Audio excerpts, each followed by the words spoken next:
mention in terms of moving from the diagnosis to the prescription, some of the things that we propose then on the prescription side, with one more caveat on the diagnosis. We've also found that Al-Qaeda is expert at providing the glue between the global problems in the world, whether that be Iraq or Afghanistan or Abu Ghraib or Gitmo, and the local grievance, whether that be a grievance in Saudi Arabia with the government, whether that be a grievance in London with unemployment or racism. And Al-Qaeda provides that glue to say to that young person in London or in Saudi or in Pakistan, you are just like everybody else in the Muslim community that we want to have join up to our cause and act out in a radicalized fashion and sign up for this effort to attack the United States or a local government. They have provided that opportunity and that glue.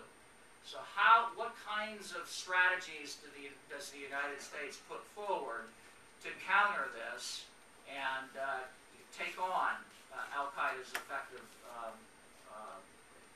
strategy to provide the glue and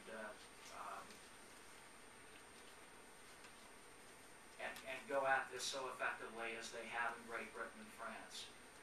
We proposed, one, a counter-radicalization forum in the world, that we bring together the different countries that are dealing with this issue in France and Great Britain and the Netherlands, and share best practices. How have the French taken this on from an intelligence and a law enforcement perspective? They've taken a very different perspective than the British and others throughout Europe and in the Middle East, taking this on as a social integration issue, not as a religious issue. What kinds of lessons can we learn from that and share with others in the European community and in the Middle East?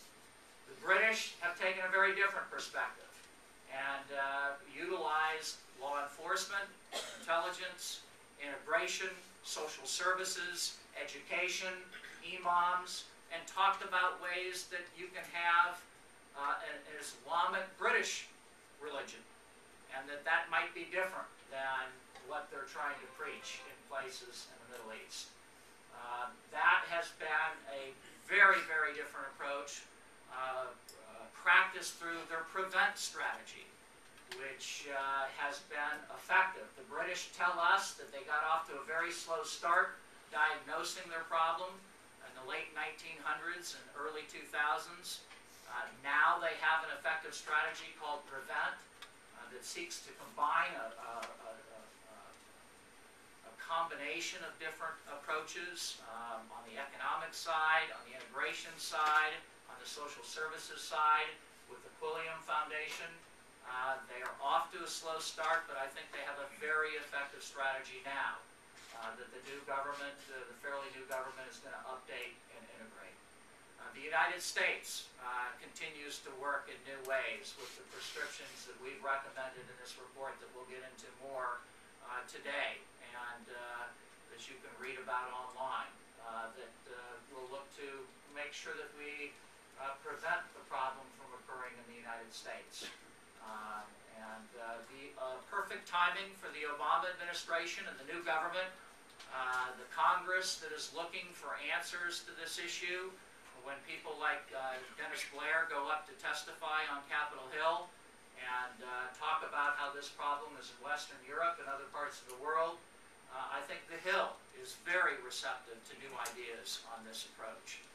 Chairman on the Intelligence Committee, both Dianne Feinstein and Sylvester Reyes, I think, are looking for answers on the counter-radicalization side to be part of this three-legged approach of the military, the intelligence, and counter-radicalization of the ideology that spreads around the world. So we have a set of 5 or 6 key recommendations on our prescriptive side. We're very anxious to get those to the Obama administration. They've shown a great deal of interest in this. The military and the civilian organizations in the United States have also shown interest in this, and I'm looking forward, I think, to meeting with many people in the executive and legislative branch to share those.